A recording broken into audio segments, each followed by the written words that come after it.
Good afternoon, Patrick. Yeah, we've been bringing you this story for the whole of the afternoon. Earlier we were outside of the Yew Lodge Hotel where at least some of the 250 asylum seekers that are going to be living there for at least the next 12 to 15 months have already been getting accustomed to life here in the sleepy little village of Kegworth. Of course, that's why there is a protest happening right now here, which is about maybe half a mile away from it. This is really the village square, I suppose. There's a small car park, there's a co-op, there's a church over on one side, and then behind me you can see that there's maybe about 100 or so people that have come down to voice their concerns as to the local hotel, which until recently was the place where children would learn to swim, where people would have their weddings.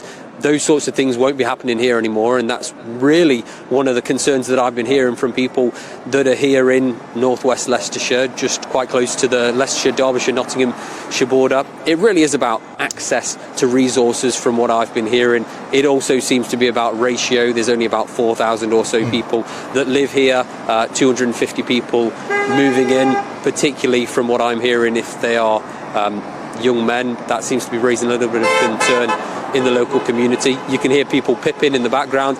If it's anything like strikes, that's usually because there's support for it.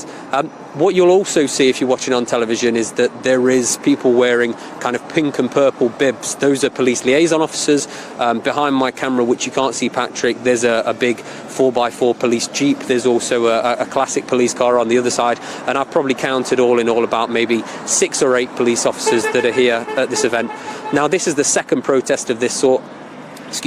Last week there was also a protest. At that protest, at least 2 people were arrested. 2 people have been charged. One of them was a 26-year-old man. He's been charged with assaulting a police officer, expected in magistrate courts in the coming week. And then there was also a 54-year-old man who was charged with obstructing a highway. So that's why this protest is happening here in the centre of town, in an area that's pedestrianised, rather than directly outside of the hotel where it did cover the whole of the street. Now, I'm told that 400 people were there that time. It doesn't seem to be that number right now, but it is quite early, and this protest is expected to lead right up till the parish council meeting, which starts at around 7 o'clock.